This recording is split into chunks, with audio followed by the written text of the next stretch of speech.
Hello my friends, welcome to our Backgammon live stream number 131. And I know I have said this many times before that this is a very special episode today, but today it is really very special because we have a match between two, I think, pretty good backgammon nations, Denmark and Germany, and we already have played, or they have played 4 matches, and the score is 2-2. So it's a deciding match today. And if this would not be enough, the 2 best players of each team are playing against each other today. So we have Lars Trabolt from Denmark, G1 Grandmaster, and we have Dirk Schiemann from Germany, also a G1 Grandmaster. So how could it get more exciting? And I tell you what, it can get more exciting if we would have one great commentator from each team. And that's exactly what we have today. So we have Jakob Rasmussen and from Denmark and Marcel Jochem from Germany. And here are the guys. Hello Jakob, hello Marcel. Good to have you here. Hi guys. Hello, hello. Yeah, what a great match I think we will be about to see, and I'm really happy that I have you on my side here because I would not feel too comfortable to commentate on these 2 giants, but you guys showed no fear and showed up here to commentate a little bit this match. So I want to first give the word maybe to Jakob.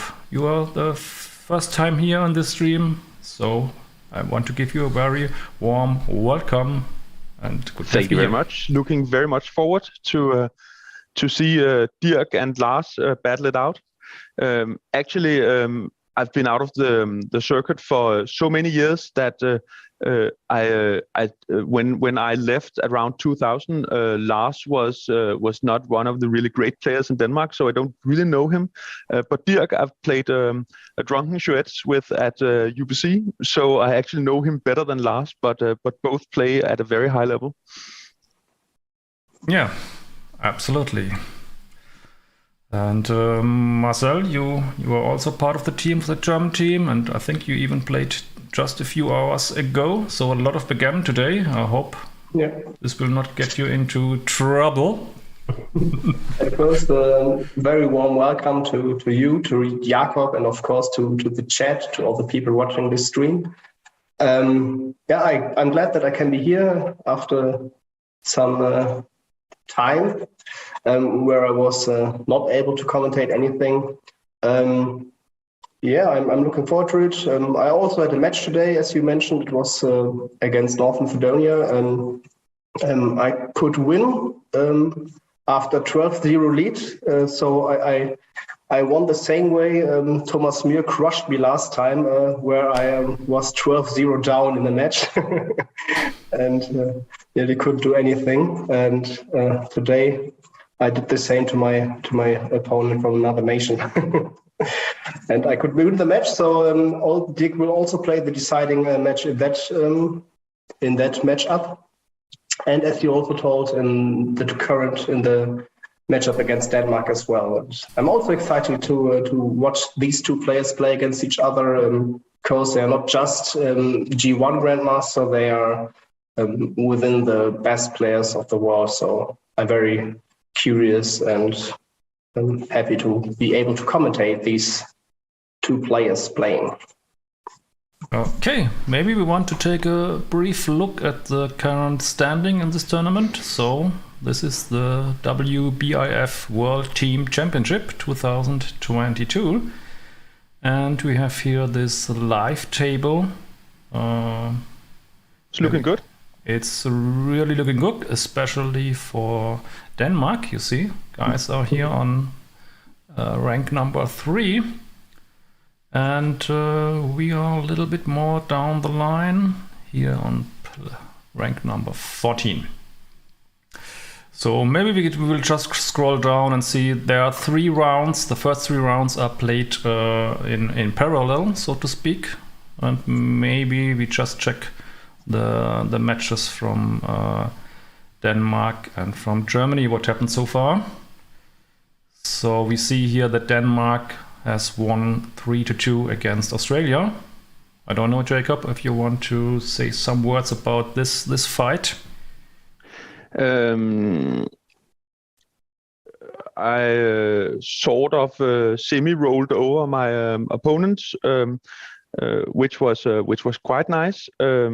But I believe the other guys had rather similar experiences. I haven't heard about Lars's yet, but so far it's looking good. Okay, then that should appear now. The fight of Germany. Where is it? Okay, this was here against Sweden, where Germany won 3-2 already. Marcel, some inside information on this fight? Not that much, but of course it was a close fight. As you can see, it is 2 points for Sweden and 3 points for Germany.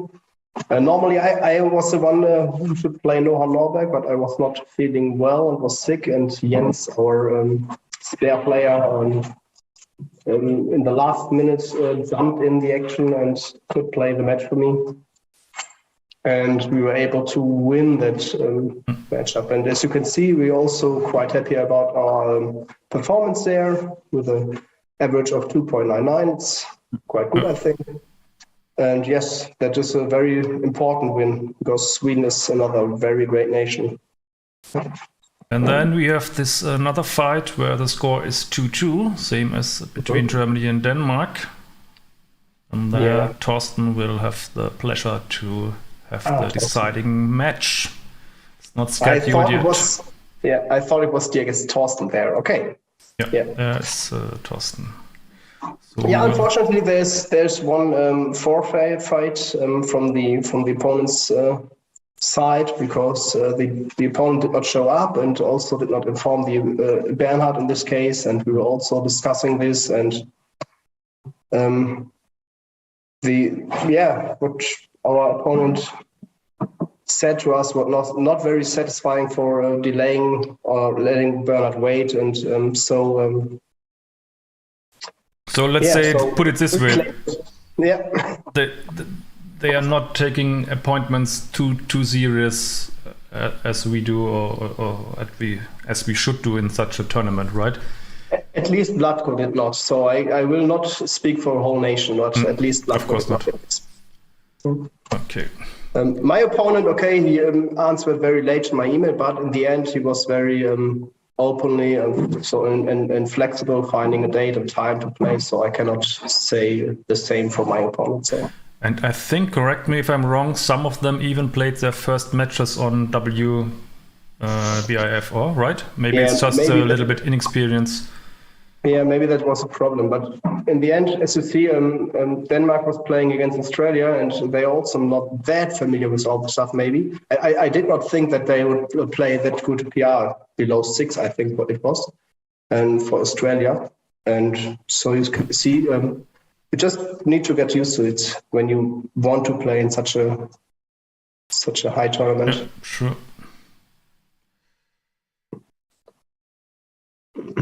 So, where do we have? Here is the 4-1 victory against Thailand. I don't know if Thailand is a new nation in this competition, or did they play before? I don't know either. I believe they were quite new in the tournaments, and only few of them had played matches here before. Yeah, but I think it's really good to see. Some of our viewers may smile a little bit when they see the PRs, but I think it's really great that all nations or many nations try to participate, even though they are maybe not in the top rank yet. It's a good start, I think, no? And so, even though you see that they seem to be quite maybe not so experienced, but they give it a try. I think that's really, really good. And I admire their attitude and their courage to participate in such an event. I don't know what you guys think about.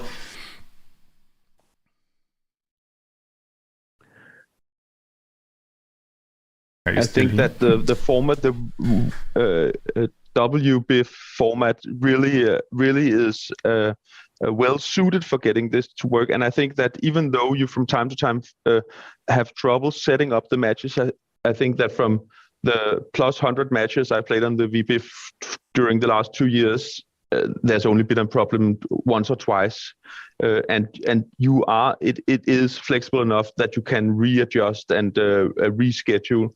I think this really helps, and it's perfect if you could get new people to join by setting up matches like this. Okay, and now finally we have reached this match which will be played today. So the score is 2-2, as mentioned before. And the headliner is, of course, here Lars Trabolt against Dirk Schiemann, both G1 Grandmasters. And yeah, as you see, the PRs are really good from both teams so far. So we can really expect the best. So feel free to say a few more words. I'm watching here. I see that Dirk is online. This match did not start. I will switch over to two heroes as soon as they started the match. Carsten Bredal is asking when the match starts. It's scheduled for 4 o'clock, so it should start in 1 minute. And maybe some greetings to the chat. We have Malta Backgammon here. I think new viewer. Welcome. That's Klaus Elken. So welcome to the stream. And there's Kevin Schiller. Hi Kevin, nice to have you here. He just won last Sunday the German online championship against Jürgen Konkel. So congratulations again. And greetings to Christian Munk Christensen. And to Markus Reinhardt, greetings to Markus and Paul McKenna and Jürgen Schettler, the president of the German Backgammon Federation.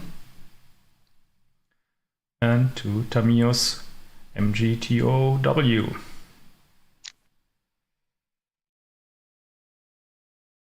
So Tamios also saw your videos, Marcel. Yeah, I also recognize his comment. The videos so far are just for the B map so that they can check up if they want. You have to upload all the matches. Oh, and we start. Yes, that's more important. So good match to Lars and Dirk. Yeah, and now I leave the words to you two guys to commentate the match. Have Thank fun. you. Thank you. I think you have to adjust the PR or what is yes, I shown? have to switch the top here, yes. Perfect. Okay. So we have to admit some boring stuff right now. Mutual holding game and Dirk going for the leaving and now. So is this 2 down? Yeah, I think so. Yeah. What is it, 6 shots? But maybe that's also. Oh, it was 2 down. It was 2 down, I think. So yeah.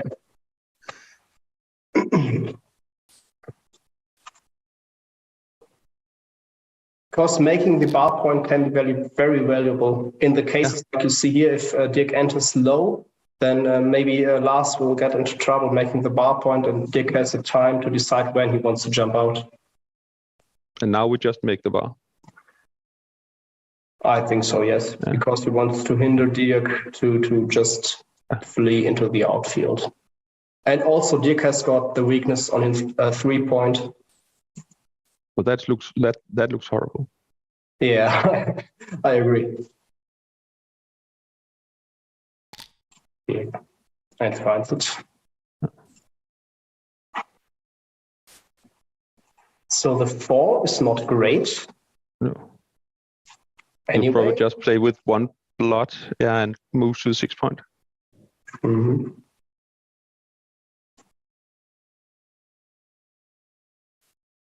But stepping up, I think, can also be important.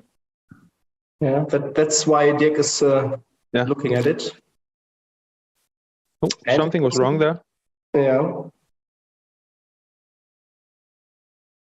So maybe stepping up was the right idea because the priming potential of Lars is very high now. So GNU like 13-9 and 6-3 with the 4-3. Yeah. Okay. 57 millipoints. That's okay. Yeah, 3 point. Oh, nice. It's hit and the 5 point at the same time. Yeah, that looks reasonable.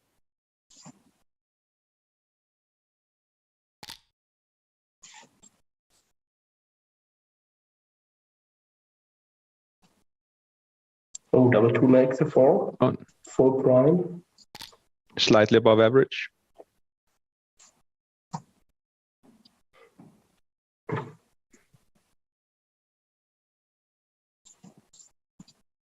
So the cube is coming, I think. Yeah.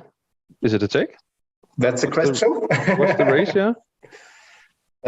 That's in the middle. You can see it 122 to 131. I would take.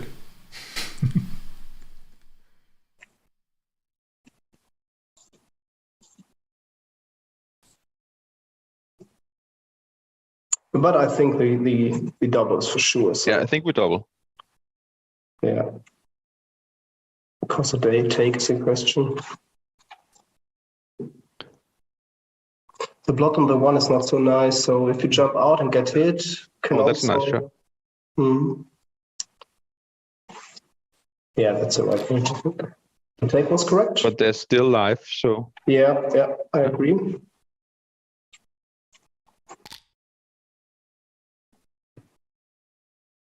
But now it's getting hard because... 16 and 11. So viewers are asking again if there's a delay. Yes, there is a delay, an additional delay of 1 minute. So there should be an overall delay around 65 to 70 seconds. Yeah. And as you said, this is the right move, I think, too. Because he's buying some time. Now he has a spare to play with. And Lars is down in the race, which is good in a prime versus prime. So...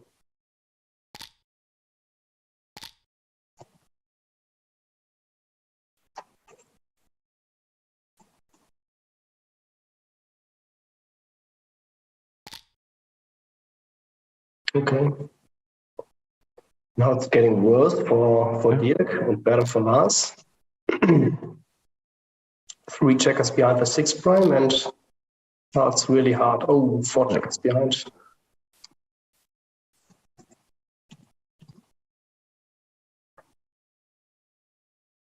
For sure, this is it. Yeah, there's no timing for Dirk to play backgammon 1-2 backgammon. Now he has 2 checkers, yes, but can't be afraid and can't kill your own checkers in the fear of the backgammon. Yeah, and this is not a good backgammon because the timing is it lacks timing.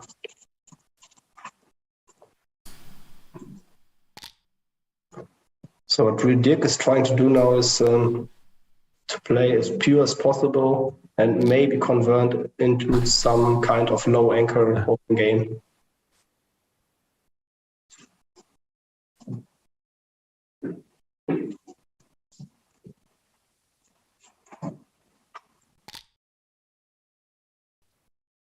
And Lars, on the other hand, of course, wants just to roll home his last checker, and in the meantime wants Dirk to crush his board like it's happening now, and wants and to. He should probably start to open now. Yeah, it's a good point because you can force out 6s. Oh, not that one. Maybe now with breaking the 8. Lars seems to be right because his PR is getting better. Yeah, so, but I'm on your side here that I would have considered it. It seems like a squeeze play. Okay, this one's easy.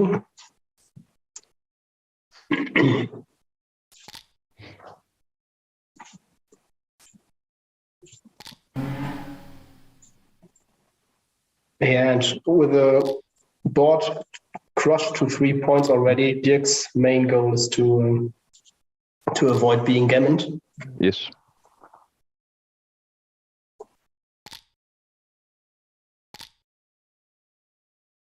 There's a shot. He needs to save the checker.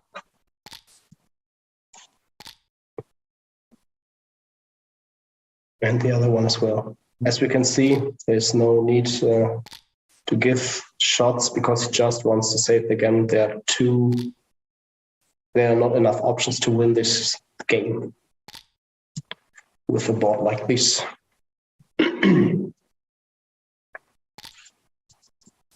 Oh, nice. It depends on the point of view. Yeah, again. And shifting for the last two? Yeah, I think so. It's a double hit. Should generate more gammons. Yeah, for sure. No?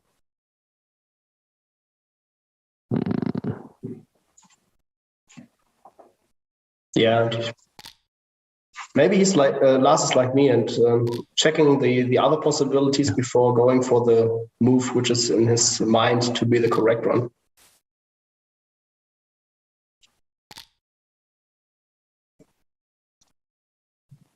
Okay. 5 to 3 and taking one off, I think. 5 to 3.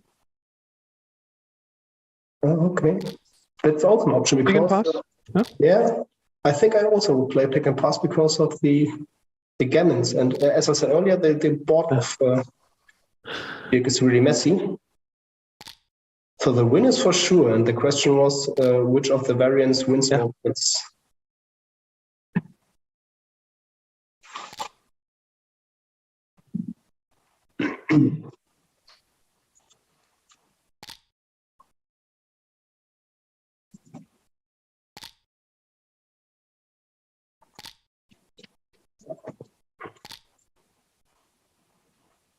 Okay.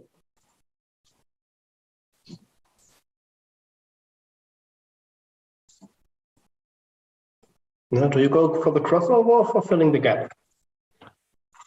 I'll just cross over. Yeah, me too. But I know why he's considering it.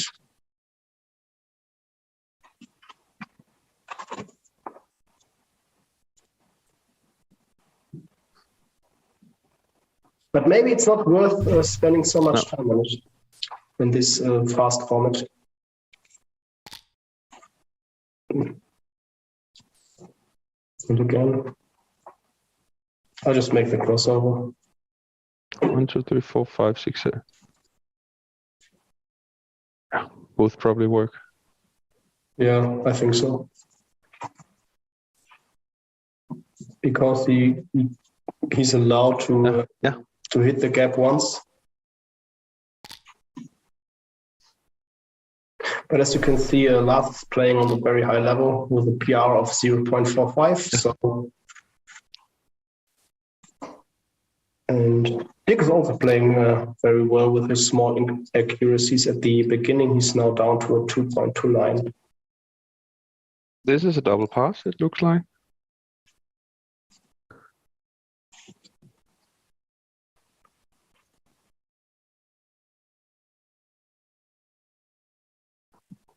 It's a bad 4 roll. Yeah. Not enough working doubles, I think. No. Mm-hmm. Yeah, I think you're right, because on the 1-4 roll, you have 25.5%, about 25.5%.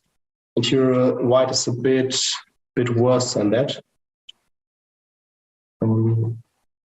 Because double 3 does not work. And if he hits the 3 one time, he has also the gap.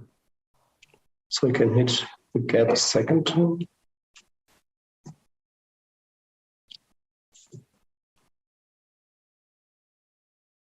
Yeah. And the GNU seems to agree with Lars on this pass.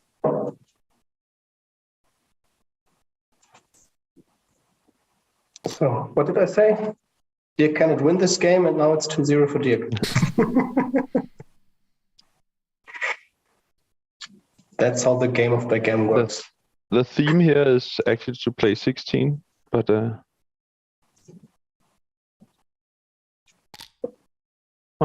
likes that. Mm-hmm.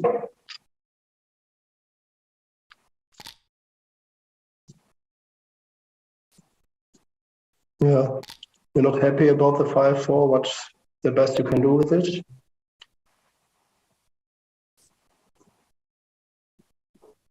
Yeah, that's also.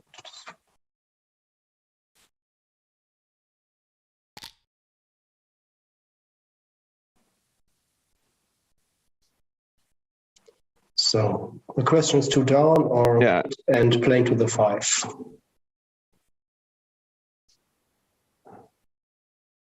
I think I'll play 2 down to build as fast as possible. Mm.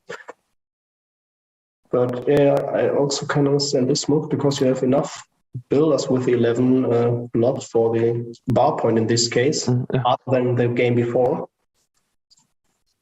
But less shots because the blood on the 11 point can't be hit. And Dirk should probably play safe, yeah? Very safe, yeah. Yeah. It's not good for the eye to see this, but the 3-point board of Lars calls out for this kind of play. And even down the race, Lars thinks to double. He contemplates, yeah.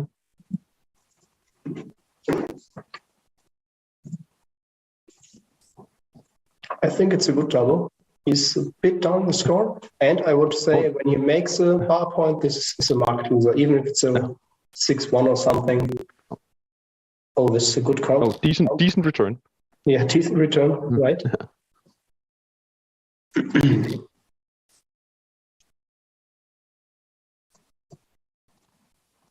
Okay, but Dirk is quite underdog now. Yeah. So, because with one checker, it's not really a holding game.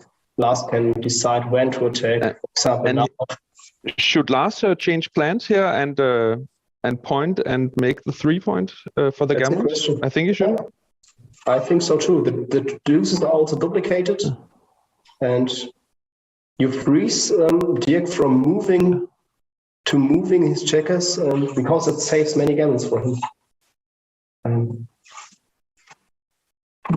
But of course, he looks to at this move because it creates a 6 prime. But I think you're right. Pointing on the 1 point and making 3 should be right.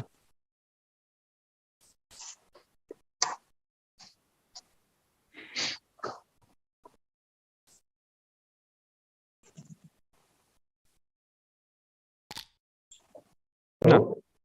Maybe Rainer can tell us because he knows what Venus thinks. At least it was its favorite play, yeah. Okay. And can you tell us by how much it was wrong to go with the blitz there? It was an 83 millipoint error. Oh, it's a blunder. Nice. Yeah. Nice find from last time. Yeah, I would have blundered, that's for sure. Me too. But often the engines are really greedy. So this looked like one of the places. Yeah, and I'm sure if I have decided not to hit, that would be a blunder on the other side. It's always that in that's the case.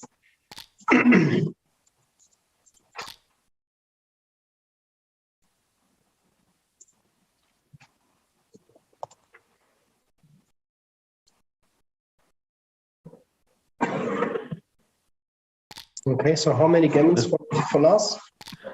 6-7% or something.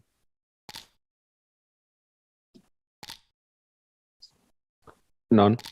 None. Oh, that would be something if they could steal this as well.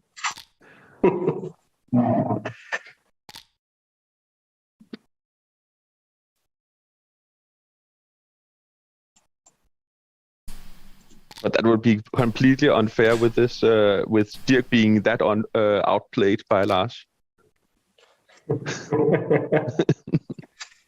Last place 3 times better.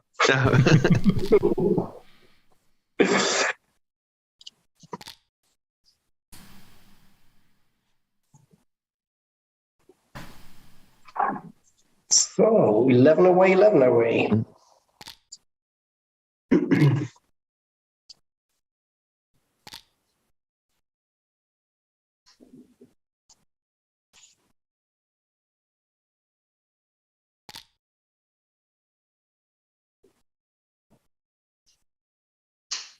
Yeah.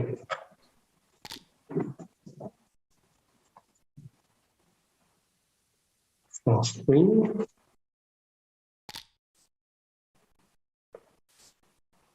Another double deuce. Like that? Not making the bar point? No? I could understand this because he's ahead and he's freezing Lars's last checker. Lars is really in trouble of making something with his checkers on the 8 and 6 point. Maybe just go out now? Yeah.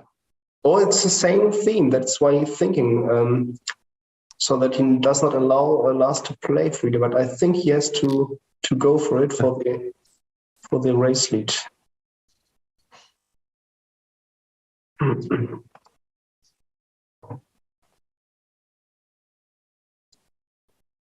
So can Lars take this double that will be incoming in a second? 11 pips down.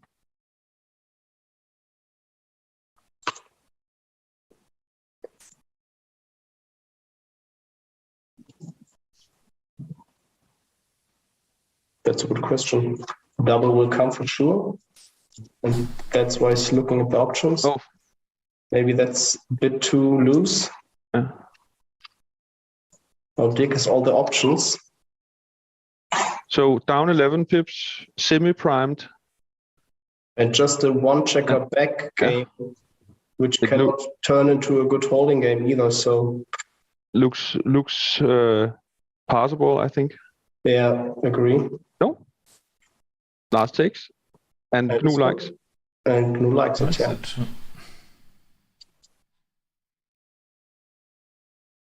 I think it might have to do something with the problems that Dirk may get clearing his 16-point anchor.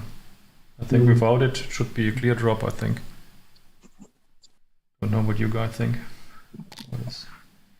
I think that the holding potential of the 16 point is, I think it's overrated. I think that often we will just roll the prime forwards and then play from there. But of course now Trabi has a nice inner board that sort of prevents Dirk from playing that loose as he wants to. Yeah, you're right.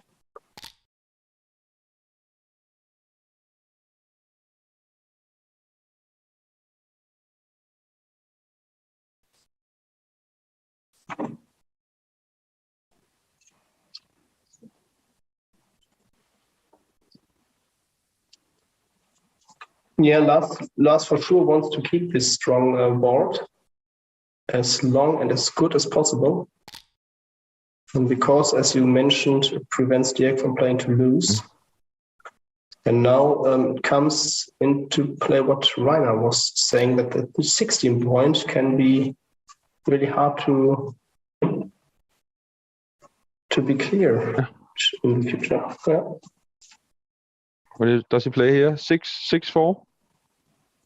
Yeah. I think it's better to leave the blot on the 9 point because you have an additional checker for the 3. Dirk disagrees and plays for no hits.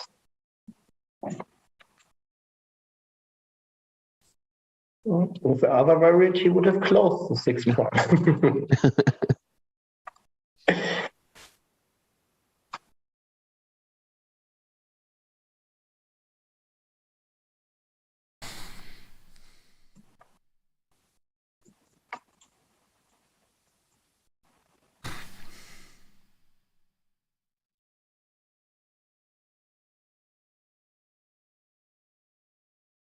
Thomas Muir also says it was an easy take, and now we see this as well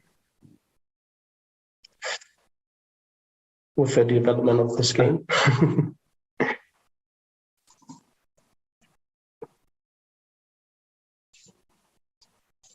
I think this should be the right play, I think. Duplication of deuces. And if hit, no additional blots to be collected. What's your play here? Do you play down? I also play like Dirk here.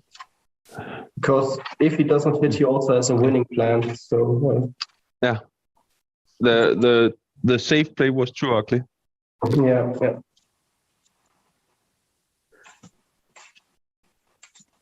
Okay, double threes can hit on the one. How do we keep the prime and play down? You can play safe. And there's a safe. There's a safe this play? one. There is a safe, yeah. But do you really need to play that safe because of the two blots in last But the two blots are an illusion, aren't they? Half of the hits cover one. Or both. Mm-hmm. And yeah, this is also prime potential. Maybe that's right.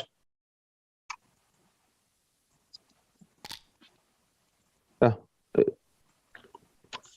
Knut doesn't like it. But Dirk does. Okay. So he has to volunteer something. So I think he should hit if he has to volunteer. Yeah. And then I would lower the blot count and play to the 2 point here.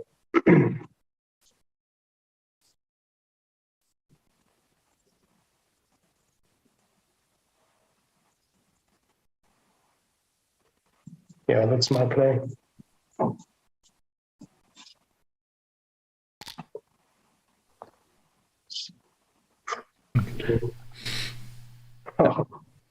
so tough decisions.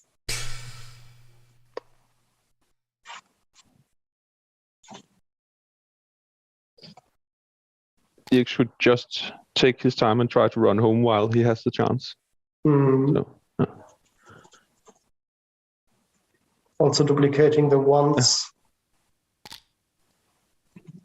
Oh, you can hit on one. Okay. 4 hits.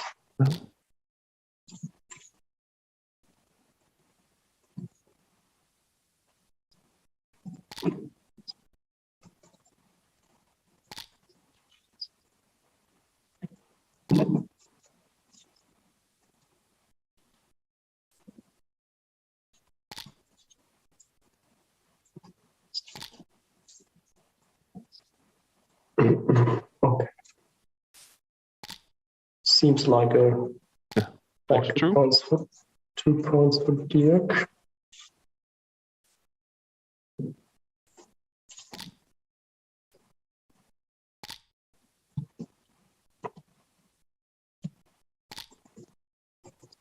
Yep.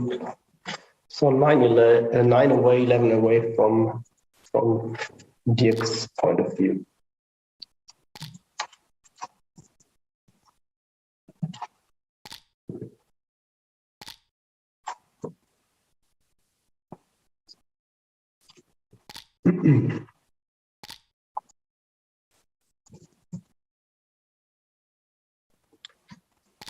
The best start you can have.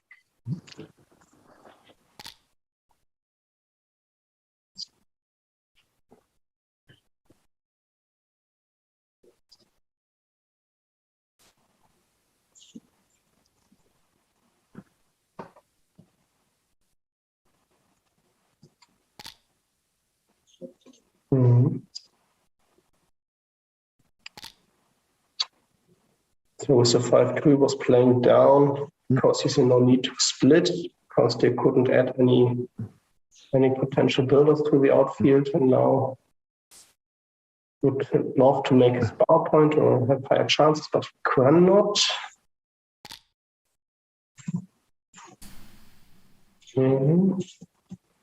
Yeah, looks reasonable. This makes a great anchor. Mm. A Barabino is called, I think. A roll of 5-4 from the bar, making the 20-point anchor.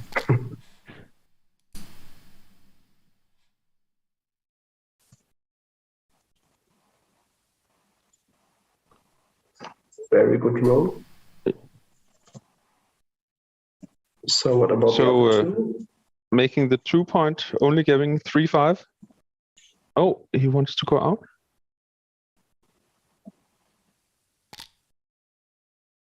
No. Okay. Knut didn't like that either. Mm-hmm. Question is now, is it even a double? For either variant, I think there would have been more. No. Maybe this. But that's an easy take for sure. But nice follow-up. Mm-hmm.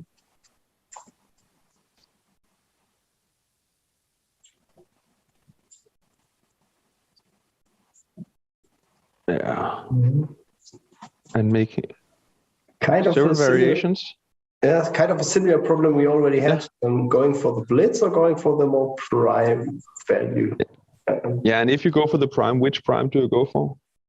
Yeah. The 7 and 2 or the 7 and 9? There was also a possibility for 9 and 7. Yeah, 7, 9. Yeah, right there. I think that would be that would have been my play. Well, that also looks very good. Oh, and it's hit. But there are a lot of return shots. A lot of return. But you just close your eyes. Yeah. And it worked. The question is, how can he save it now? And should Lars maximize his contact value? Yeah. Yeah, I think this is the best option because he needs Dirk to do something with those plots to keep him busy. This way, Dirk just has to clean up one blot, and that's a lot easier.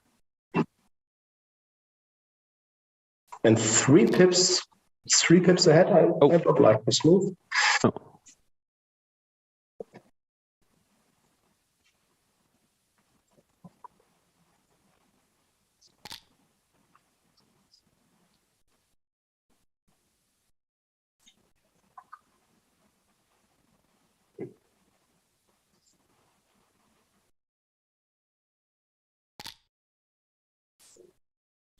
Okay, this is a racing kind of game, so 3 cubes are in the range. Yeah, but Dirk is ahead, so the 4 cube should probably be a bit more conservative here.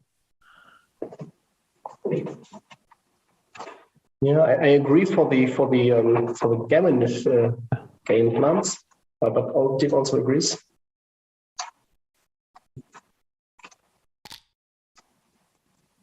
And we cannot forget that the 16-point also gives Lars a lot of opportunities and contact.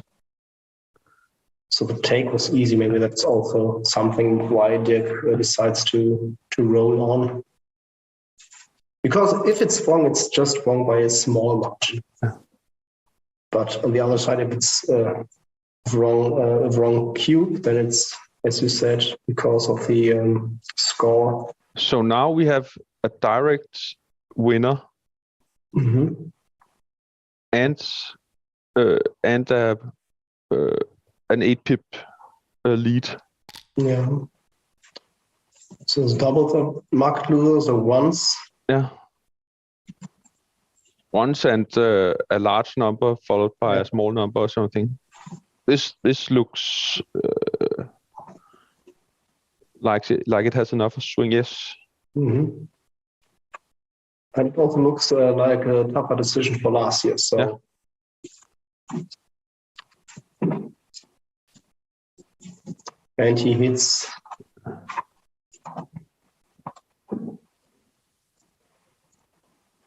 So no. So should the greedy play? Yeah.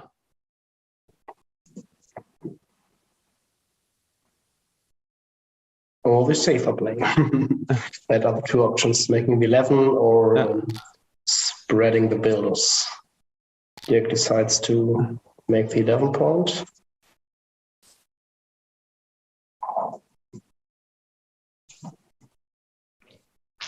What's the other options here? Yeah. Well, the other one is stiff as well and gives jokers. Giving what? 3 numbers? Yeah. 4 numbers?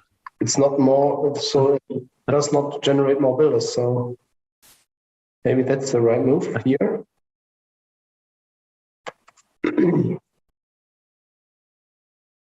Yeah, I think here from the 6, the 2 spares.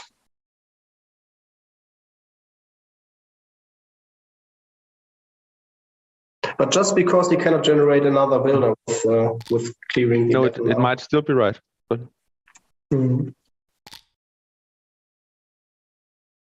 Ooh. Wow. That's the ugly play. Oh, this is interesting. Yeah, but should be right. Keeps his prime and also the landing spots for the 11 point. Yeah.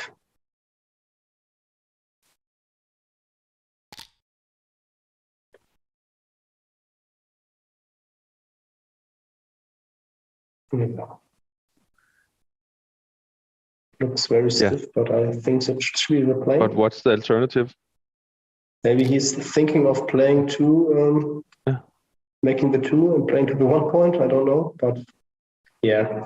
It's just because in his mind, this, of course, it's very ugly because of the high stacks, and we see why it's so ugly. It generates a lot of shots with the high numbers.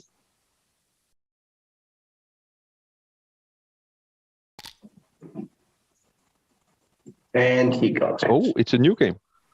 It's a new game. So, what about now? This is double pass, I think. I agree on the double, of course. Should be a double.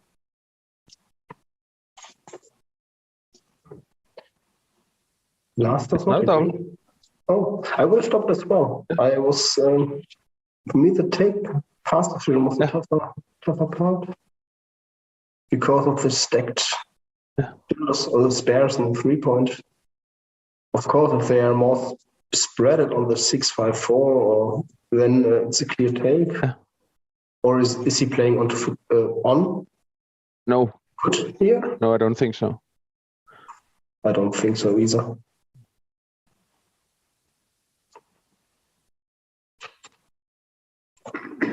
But he is quite a lot ahead in the race, so it might be that's enough. Yeah, but in my mind, that is enough to find a take, maybe. But yeah. On the doubling part, I was quite concerned. Okay. So if Rainer, what did Knu say about the double? The double are in the game log file after every game. Yeah, you can see it on the game this morning. That's also why the PR adjusts after a game sometimes when there was a mistake in the doubling part.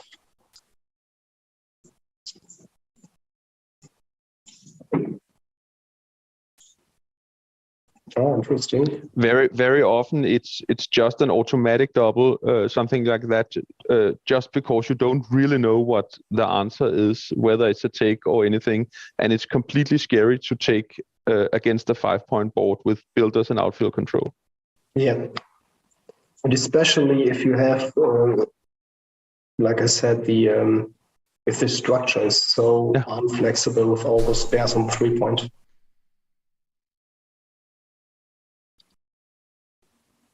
I had a similar situation where I took a redouble today. There were 2 dead checkers on the 1 point, and if you just move the dead checkers to the 3 point where they are alive to make the 2 maybe, then it was a huge take, but it was a part in that case. Yeah.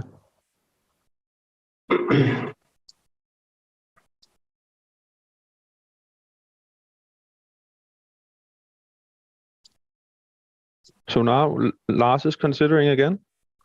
Mm-hmm. I think that's quite funny because isn't the position I think it was clearer before, but yeah, isn't the position better for Dirk now than it was before?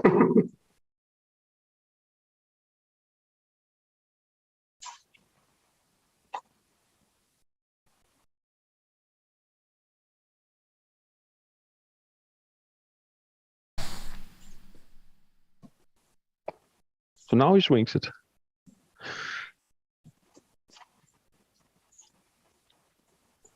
$17 pips ahead, and you have a 5-point board, so your returns are good. And what is that? 7 numbers where you're crunched, and then you still have to leave. Dirk probably has a take here. Maybe the last game of the match. Already. Oh, and he got hit. But I think it was a take because as I said, it was a take the move before. We agreed on the. We were unsure, and the situation was better now for Dirk. I think so. The take should be clearer. I don't know what, but it seems like Dirk's PR didn't raise up. So I think doubling and take was correct. Okay.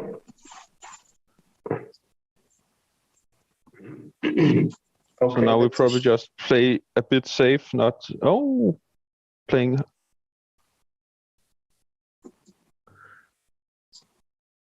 But it's also not unsafe. In Michi's endgame techniques, it is written that with a 5-point board, the structure 2-3-3 and from 6-2-4 is a very safe combination of.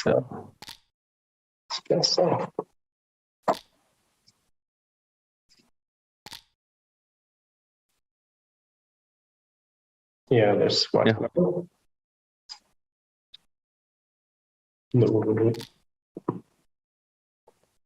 not a big deal, it seems. No.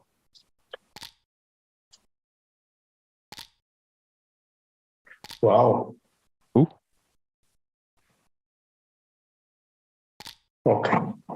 Okay. So 3 away, 9 away. Yeah.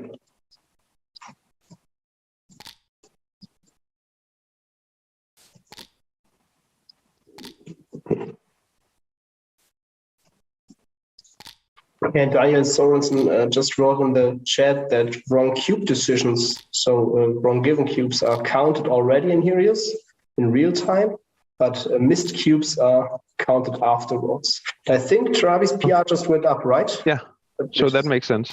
Yeah, so he missed a cube there. But Rainer can maybe agree because now he should also see if there was a missed cube. Yeah. Was a missed cube one before, yeah. Okay, what was it? Was it even a take of the move before? No. So take would have been, according to GNU, a 217 blunder. Okay. So it's just outside my view, the cube. Can you move it in? A bit into the middle? No? I couldn't see the results. No, never mind. No, I cannot move this. What? Can I? Can I move this? Okay, I think it's okay. No, it's just a pop-up. I can't move it. No. Oh, yeah. Okay. Sorry. Perfect. Thanks. No problem. Okay. So not doubling was around a 100 blunder, and taking would have been a 200 blunder. Yeah, but the hard decision was on Dirk on that part. So, although GNU said it's a 200 blunder to take, I think it was very hard to find. So now Dirk, although he's trailing in the score, is clearly outplaying Lars.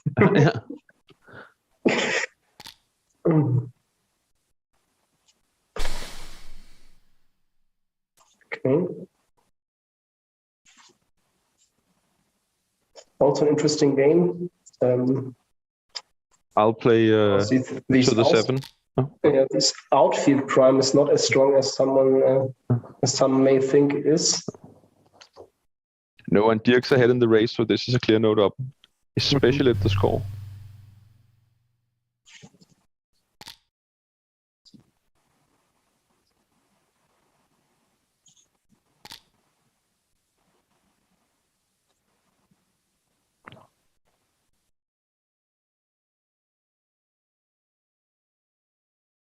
What's the safest option? I think is stopping the 2 probably.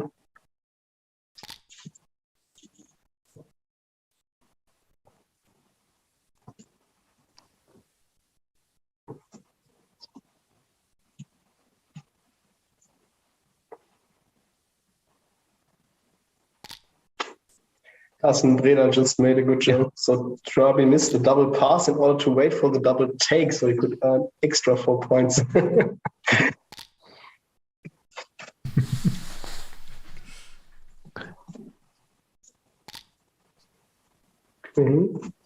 Yeah, with a gap, I still feel it's too early for Lars to double with the lead. Dirk still waits. Makes sense.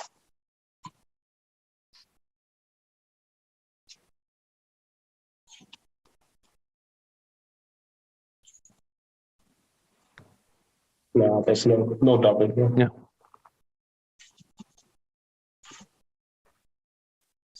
Yes.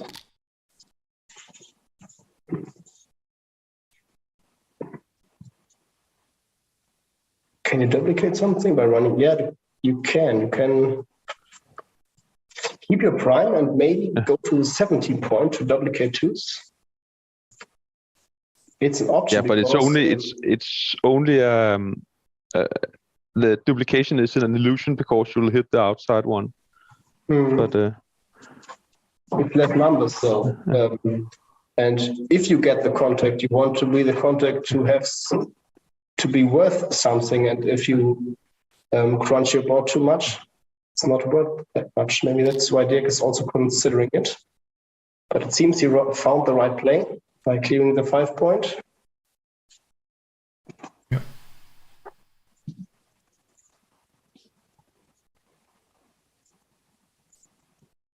And now Lars has to give a shot. Yep. And got hit. Yeah. But now it comes to the situation I mentioned earlier. The hit is good for sure, but with 2 open points, Lars is favored to enter, and that's lowers the contact value for Dirk.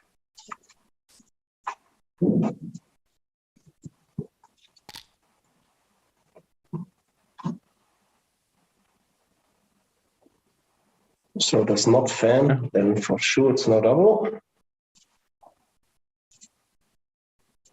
should he move out into the 10 or 11?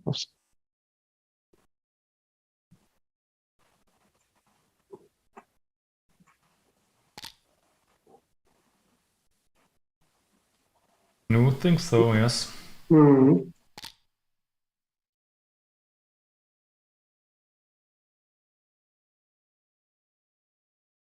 Okay. And play, make the 4 point and play to 10. But that's too aggressive, probably. Yeah. Yeah, I think I would play the same way as Lars did, because now he also generates a lot of shots. And there was a possibility that Dirk cannot save past him. Yeah. Yeah.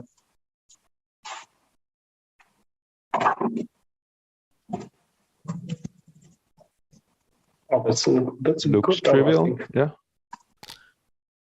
Yeah.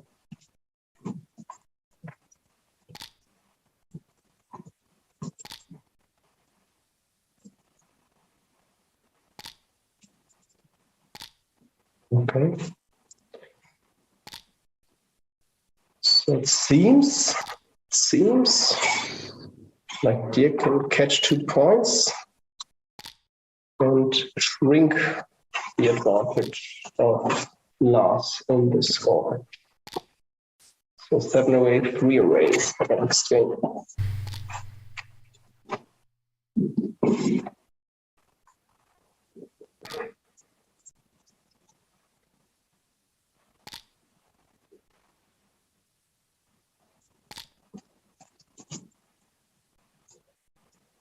And so far, very good performance from both players.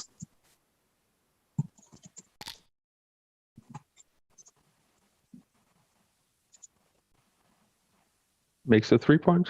Spare to the 8. Yeah. And if Dirk doesn't want to fall, which he doesn't, then Lars is, came out as a favorite of the block taking contest.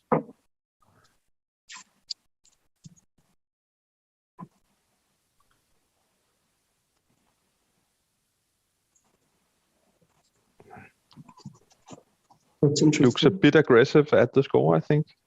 I think so too. Maybe just running. 20 point is just a good insurance for the rest of the game, Yeah. so I also would keep it. And it freezes the 6 point, so it's very good in freezing those 3 spares.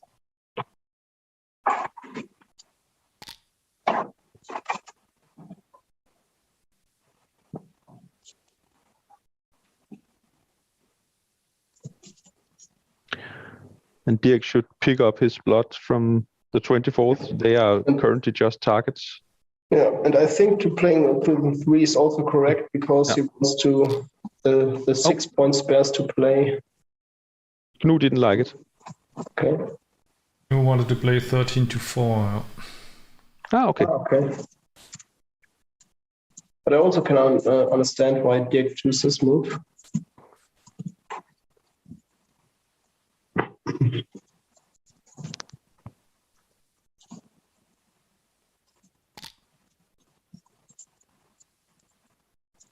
And now the 7 for nah, I don't.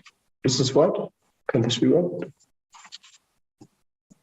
Was this white? I did not see the PR jumping higher or not. No, Knu wanted to play 13 to 7. Okay.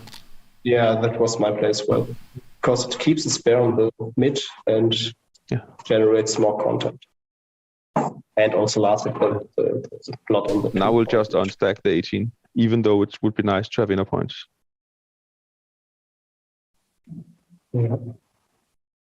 Because what's the last 3 when we make the 3? Then we have to up to 4. Yeah, no. I think you're right. It should be this one. But it's too many points. Yeah, maybe that's a reason. It's too many points and he has to give up something next turn.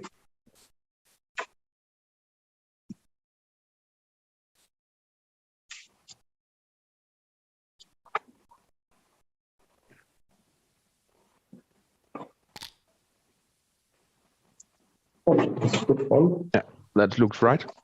Good right. But now, of course, the too many points problem is obvious. That's it becomes difficult to play for Dirk.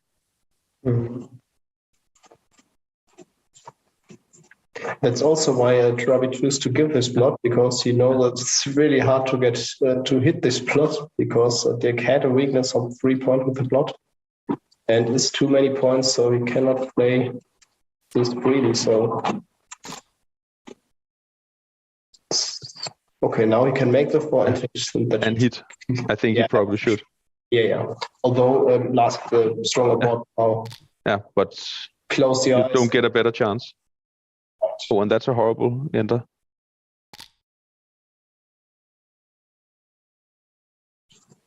Okay. Now we can make the 7th point. Oh, there's also that one.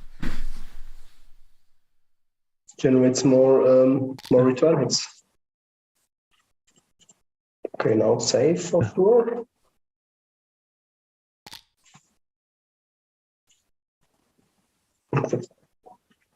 Look. It's not a nice roll for us. We would have loved to play with a spare on the 20 point. So that's a good roll for Dirk. Solves many problems.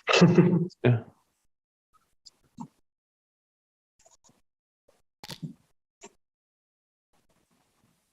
Yeah, but still not our too much contact, and Lars is ahead in the race, although he has some race. Should he stick out a blot here to get it moving? Probably. Yeah, because Dirk also has a blot in his home. That's a good chance, maybe, to be able to move this one around next time.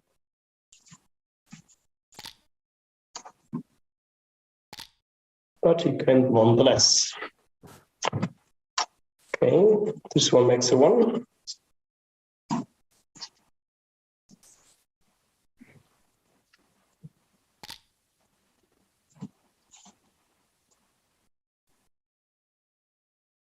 And you won't give anything. You can't leave.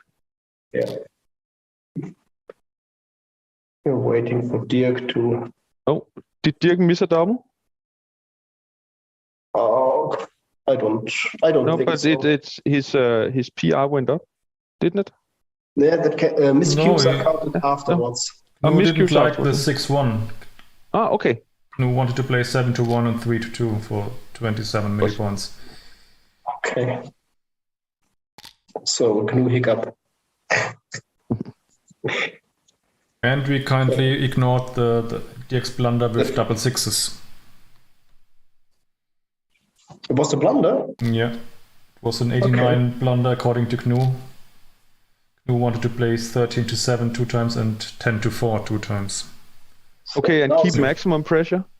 Now is the time. So you're waiting for your opponent to run, and then you have a good time to cube.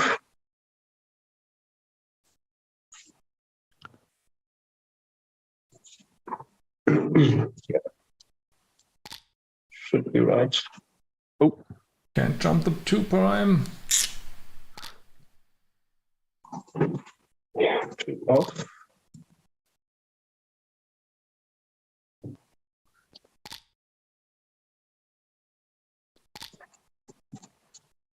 Well, Lars is not dead yet. Not at all. Still in the game. oh, Both and threes. catching up. Yeah, top 3s are huge. Uh-oh.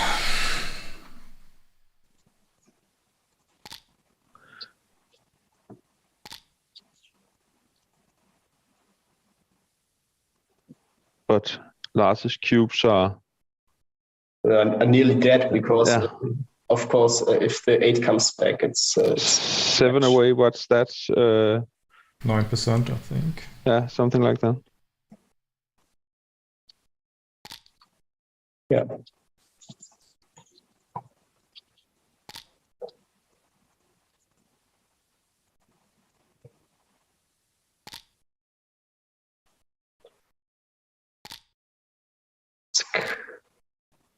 Ooh. 5 away, 3 away. So still 35% for Dirk now.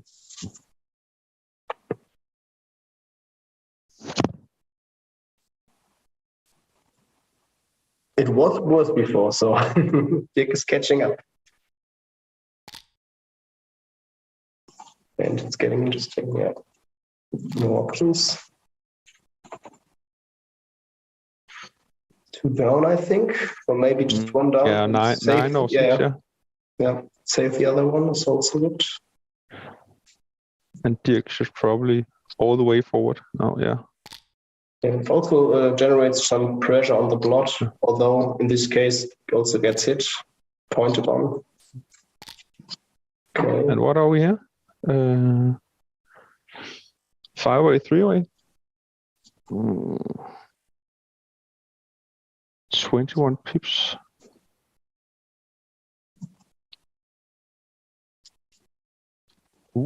That's a double for money for sure. Yeah. If it's a double here, I don't know, but I think here it must be a take with the score.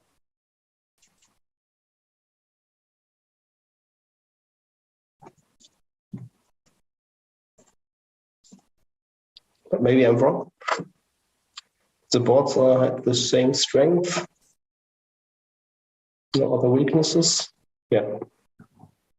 Dirk agrees. Yeah. Wow.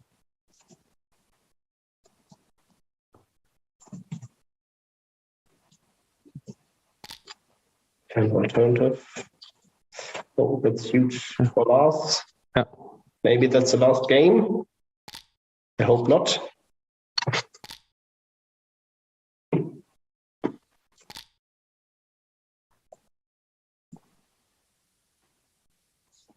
Probably you want to do that?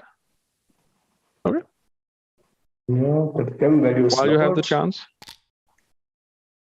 Definitely wins more games. Yeah.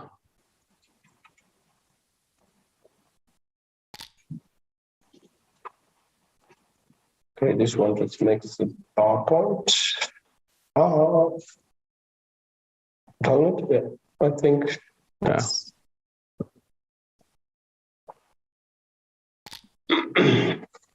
Oh, he didn't like that.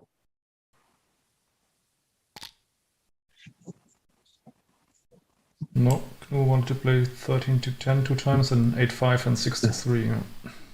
Oh, okay.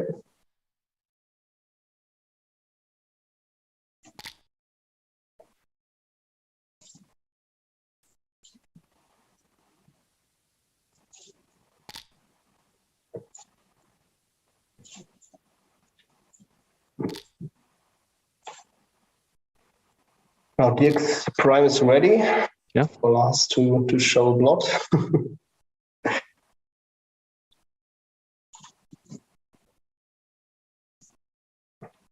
Oh, that's maybe ultra the right safe. thing. Yeah, that's maybe the right thing to do. Also in Mitch's endgame techniques, if you can clear a point and the next roll does not give a shot, then it's often right for the wins to do this. No, that was wrong. At least blunder. that one. That creates the double hits with 5-4. So Knu even preferred another move. He 6-5. preferred He 7 would to 4 and take then, one off, right? Yeah, one off. Ah, okay. I would have cleared the 5 point, but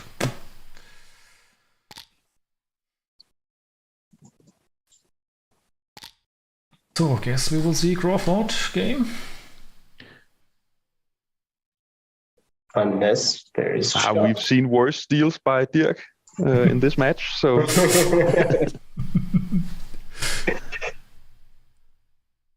Dirk is already prepared for the shot. Now he's running. Keep his prime. Ah, okay.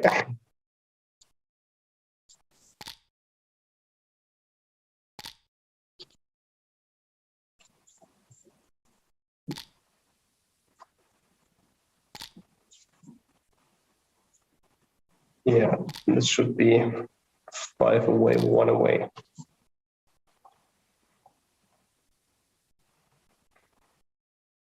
So Dirk's match winning chance. Oh,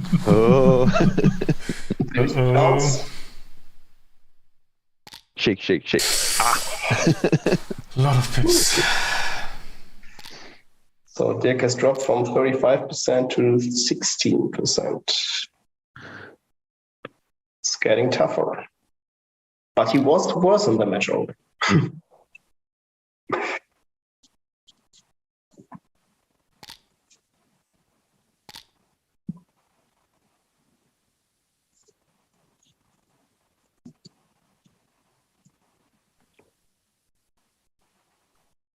Lots of different options. Yeah. I'm also in the process of scanning all the options. A lot of possibilities.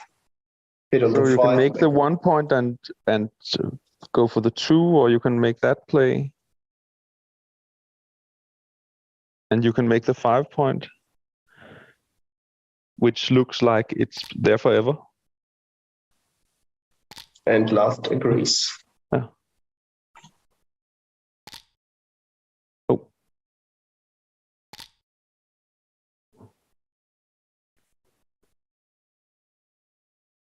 So what is this? Keep hitting? Probably. Yeah. It's your only asset. Yeah, and with a better board, I also would hit on the 9. On 16 better, in this case. 1, 2, 3. The last one, maybe to the 11 point to duplicate false.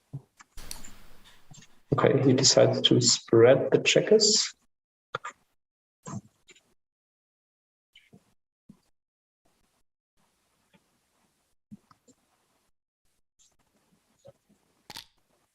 Yeah, I agree with picking that one. The 1 point is a liability and it will stand for longer, so no need to hit it now. So I just realized that we have 46 viewers, which is quite a big number for my channel here, but only 8 likes, so please, like Mark says, smash that like button, and even better, please subscribe. It helps me a lot. Thanks, guys and girls. What seems to be happening here? Yeah.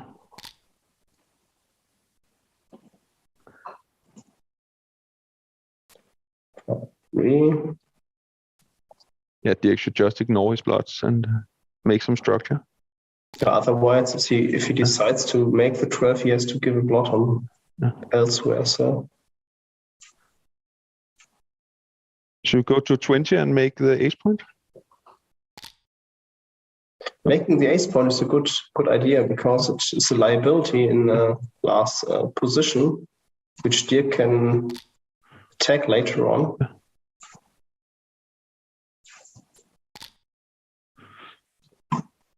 And if he gets rid of the blots, then he can play more freely in the future.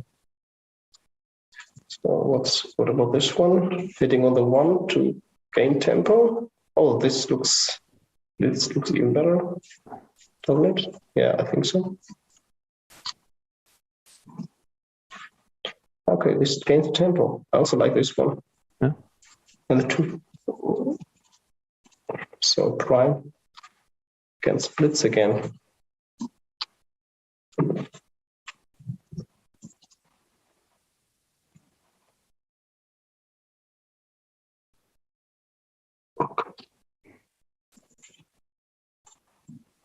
Your plan must be to not to prime, but to escape the last checker. So the tempo hits looks natural. I also understand why Dirk chooses to give the shots because of the blot, which is still in Trabi's hold. Oh, this was a huge swing. Dirk dances. Just 6-5. And extracting. Oh, okay. Hitting. What about playing from the rear? Yeah, extracting both checkers. Yeah. Safe. He's ahead in the race. Why not?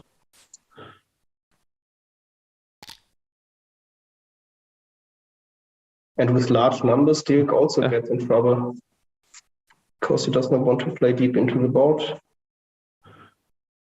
And he cannot played 15 and 5. I was safe there. Oh, that looks interesting. I don't think I would hit here.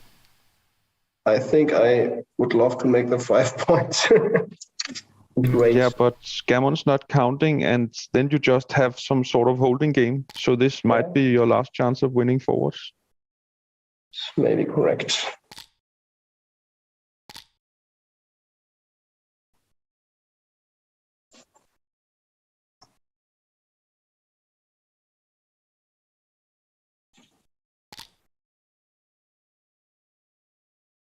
No, I hope to see on the option.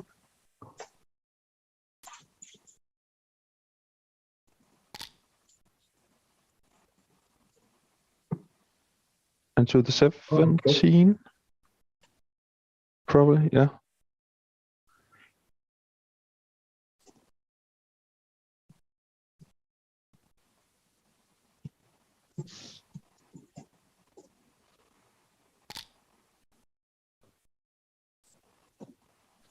That was an interesting one. Yeah. I think it was also an option to go to the 10 to add in builder for the 4. This one hits on the 17.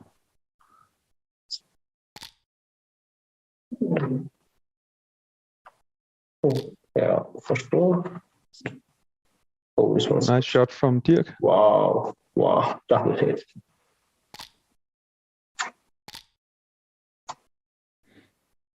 Okay. So one goes to the 15 and 11. 11. Yeah. Yeah. So one goes to the 11, that's for sure. Then he can also. Okay. But we are not that interested in the gammon, are we? Right. We are other way. So this should be the most wins. Yeah. Carefully choose this one over the lucid.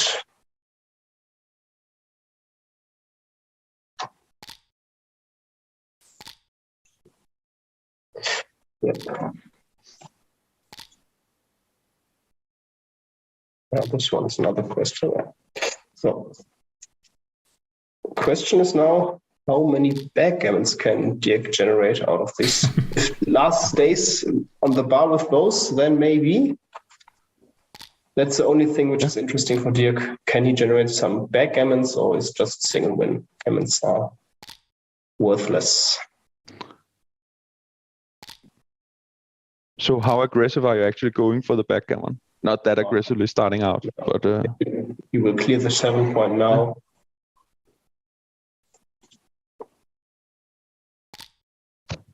And in the end, it's also a difference between 5 away, 1 away, and 3 away, 1 away.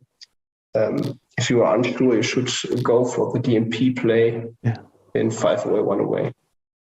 And it's kind of vice versa in 3 away, 1 away, where you should play more aggressive for the backgammon.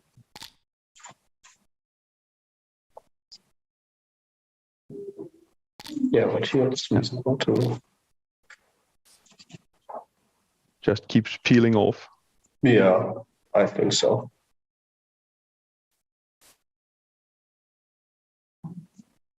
But I think the reference are better than mine here. He estimates the backgammons, but I also would have peeled off, yeah. Get the shot. But it's missed, and he will play safe.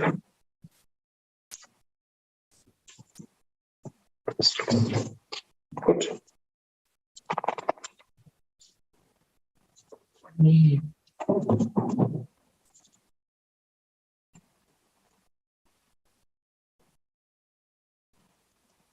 6, 4, 5, 2. Yeah.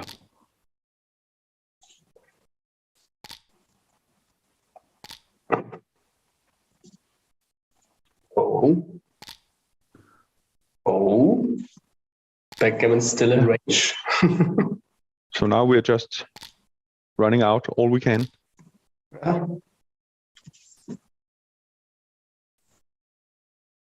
Two crossovers, I think. Yeah, I think so.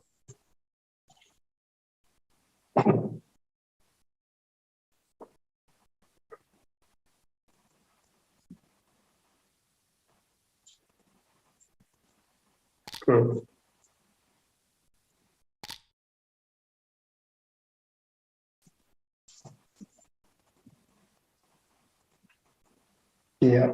Yeah. Wow! Oh. Okay, back to 32%.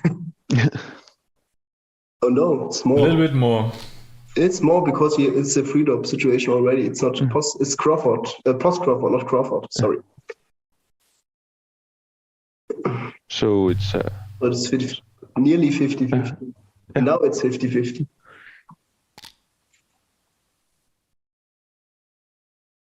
So who would have thought this? In the end, it's decided by DMP. Seems that it's always DMP in the end. good play by Dirk. This one makes it 5 points. Yes. Oh, interesting. Maybe that's right because of the spares on the 11 point. Because they cannot be hit, and can they make the 5 point later? I'll make the 5 point. It's there forever, and yeah, me too. I'm also did. But Lars thinks the 7 point is better here.